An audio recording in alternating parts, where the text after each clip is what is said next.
Jadi rekan-rekan semua, mustahil kalau ada orang dia itu mencintai, menyayangi, menyukai, tapi dia nggak kepoin itu orang. Dia nggak cari-cari ini siapa orang. Dia nggak mau mencari latar belakang dia. Dia nggak kepoin siapa orang tua dia. Dia nggak kepoin siapa istrinya. Dia nggak kepoin siapa anak-anaknya. Mustahil. Jadi kalau ada orang yang suka, adik-adik kan usianya usia lagi masa-masa menyukai lawan jenis, itu nggak masalah. Yang dilarang tuh menyukai sesama jenis. Jadi kalau kita ada orang yang kita senangi, kita sukai misalnya, maka pasti orang tersebut akan kepoin kita, betul? Akan cari-cari ini orang siapa, latar belakangnya dari mana, sekolahnya di mana, kemudian makanan favoritnya apa, kan begitu kan? Sama kita kalau mengaku cinta, sayang sama Nabi Muhammad, pasti kita akan cari tahu siapa sih sebenarnya Nabi Muhammad.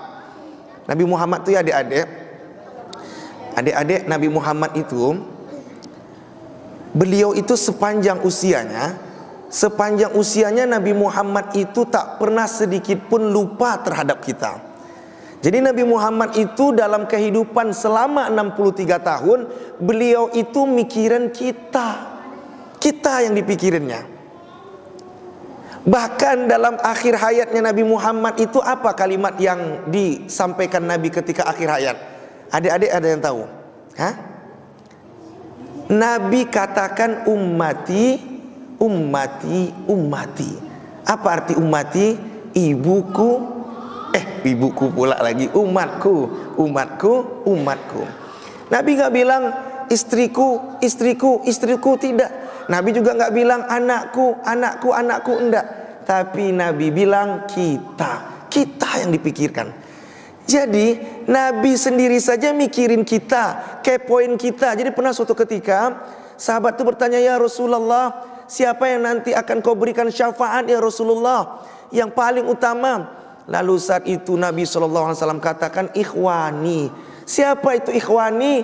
Apakah kami? Tidak. Engkau itu ashabi, sahabat yang melihat aku, yang menyentuh aku, yang hidup bersama aku.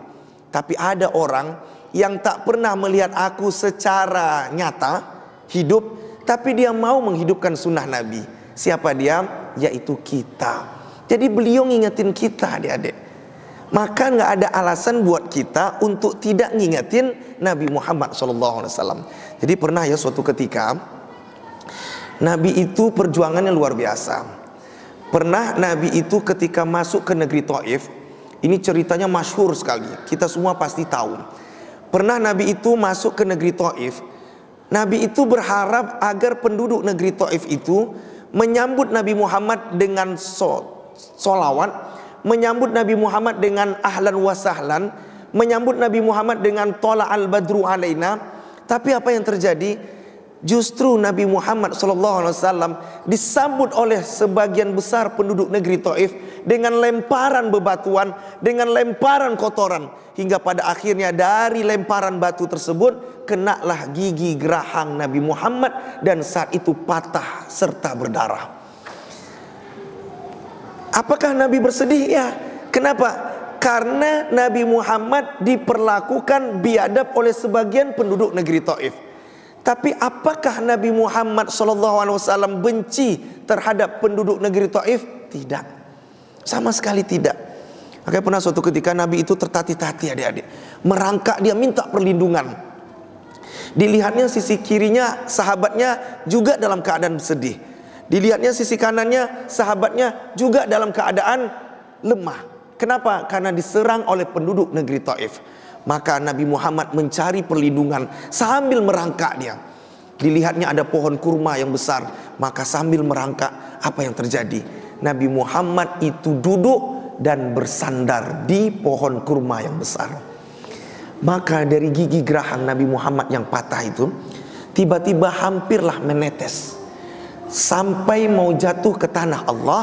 Apa yang terjadi? Saat itu Nabi Muhammad langsung tampung darah mulianya.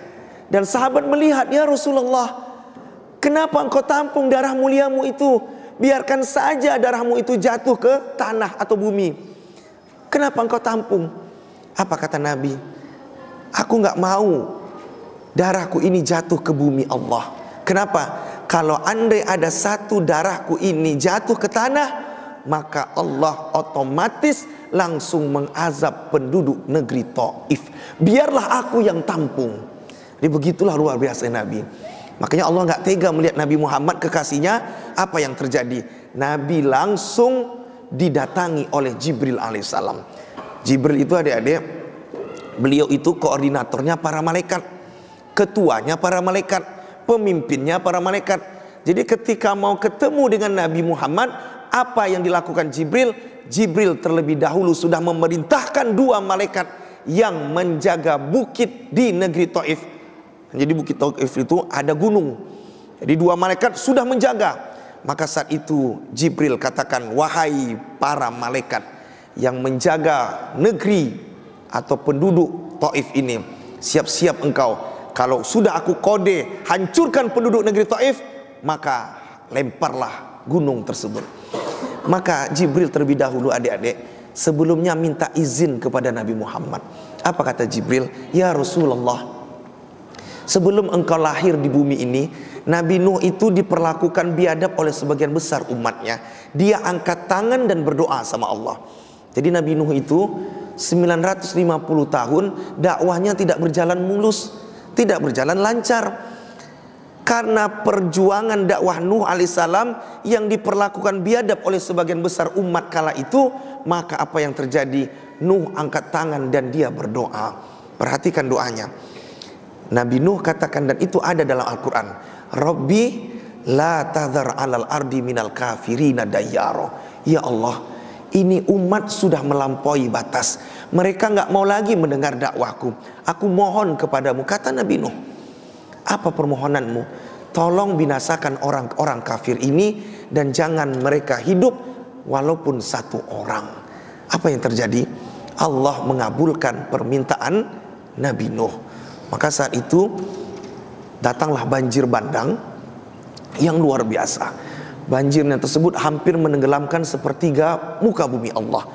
Maka orang-orang yang durhaka terhadap dakwah Nuh binasa. Tapi orang yang setia dakwahnya Nabi Nuh Allah selamatkan. Siapa dia? Dialah yang masuk di dalam kapal Nabi Nuh alaihissalam. Maka saat itu Jibril bilang, ya Rasulullah, engkau aminkan saja ya Rasul, karena sebentar lagi penduduk negeri Taif ini, malaikat yang menjaga bukitnya mau aku lempar. Maka Nabi katakan, Allahumma di qaumi fa innahum la ya'lamun. Ya Allah, maafkanlah mereka karena sesungguhnya mereka tidak mengetahui. Aku yakin, kata Nabi Muhammad, nanti akan ada masanya penduduk negeri Taif ini dia beriman kepada Allah. Dan doa Nabi Muhammad itu 14 abad yang lalu hari ini terbukti. Apa dia? Adik-adik kalau pernah pergi ke umroh, ada negeri Taif di dekat Mekah. Taif itu tanahnya subur, cuacanya rindang. Kalau kita seperti Sumbar kita, dingin. Dan anak-anak yang kecil-kecil ini 90% mereka itu hafal Al-Quran. Andailah Nabi mengaminkan doa Jibril untuk dibinasakan penduduk negeri Taif, apa yang terjadi?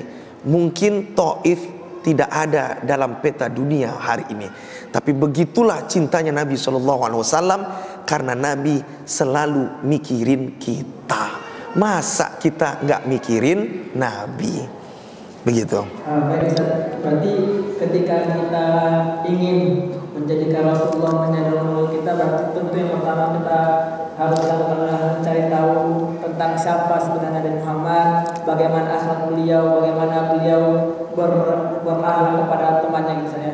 Semakin kita tahu tentang Rasulullah, maka semakin yakin pula lah kita bahwa memang role model itu adalah Nabi Muhammad SAW. Betul sekali. Makanya Nabi itu ya, dalam hadis Sahih Bukhari beliau bilang al-mar'u alaman ahabba. Jadi seseorang itu kepada siapa nanti dia dikumpulkan. Jadi kalau orang mencintai majelis ilmu, nanti Allah akan kumpulkan kepada orang-orang bermajelis ilmu. Pernah nggak dengar pepatah? Kalau orang berkumpul bermain sama tukang parfum, maka pasti akan kecipratan wanginya. Kalau orang bergaul misalnya dengan seorang perampok, maka dia minimal kecipratan ilmu tentang merampok.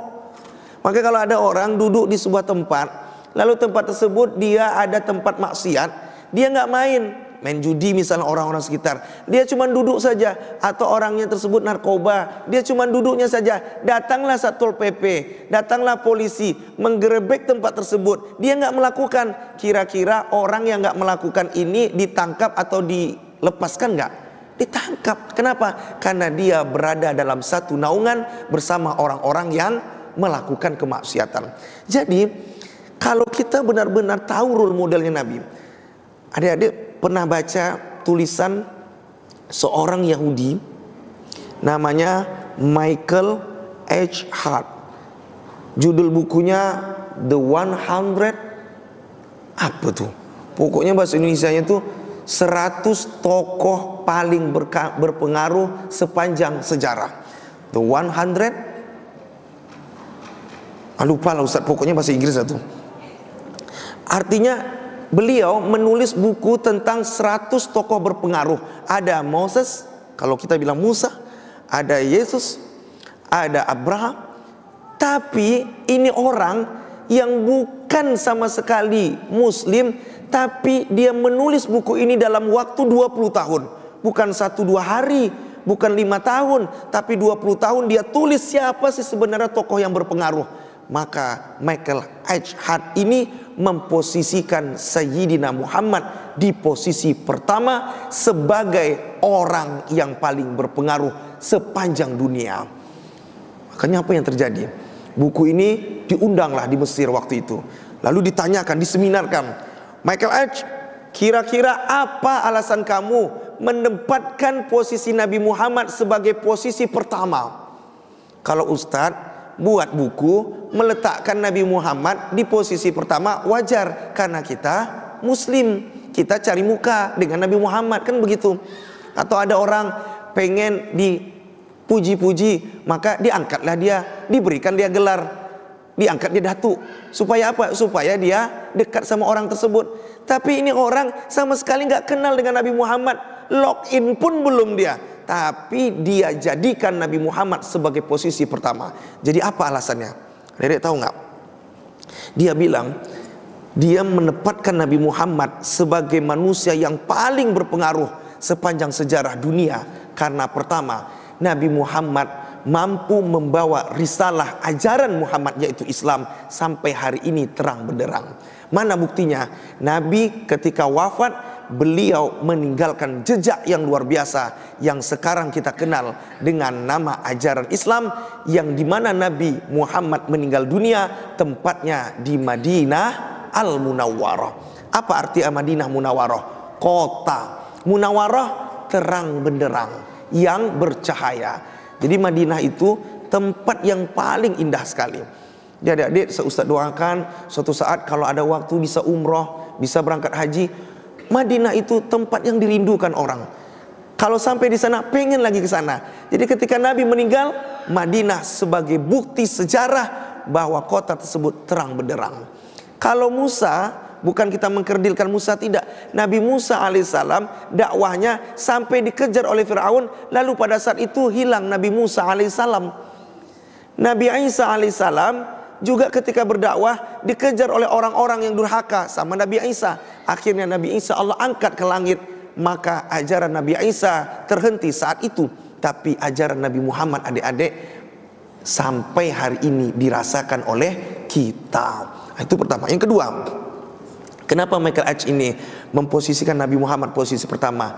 Karena Nabi, beliau itu lahir dari bukan seorang bangsawan, bukan anak pejabat, bukan anak presiden. Beda dengan Nabi Musa. Nabi Musa waktu bayi dia diangkat tinggalnya di istananya Fir'aun, tinggal di istana Fir'aun. Jadi dia hidup di tempat yang mewah. Nabi Musa. Nabi Sulaiman yang dikenal dengan Raja Sulaiman. Kalau orang-orang tuh bilang King Solomon, King Raja Solomon, kita bilang Sulaiman. Tahu siapa nama ayah Nabi Sulaiman? Nama ayahnya King David, atau yang kita kenal dengan Daud alaihissalam, keturunan raja. Tapi Nabi Muhammad lahir dalam keadaan yatim. Tapi meskipun lahir dalam keadaan yatim, beliau mampu menjadikan Islam sebagai rule ajaran yang terbaik sampai sepanjang hayat. Ini ada orang baru bergabung di sebuah partai, langsung diangkat jadi ketua umum. Wajar, dia anak siapa? Rahasia menjaga kode etik jurnalistik. Wajar, kenapa? Karena dia anak orang. Iyalah anak orang ya. Artinya anak pejabat. Tapi Nabi Muhammad bukan lahir dari seorang apapun, tapi mampu menjadi rule. Inilah salah satu karakter kenapa Michael H. menjadikan Nabi Muhammad posisi pertama. Orang yang bukan mengenal Islam mampu meletakkan Nabi Muhammad posisi pertama. Kenapa kok nggak kita ngikutin Nabi Muhammad SAW?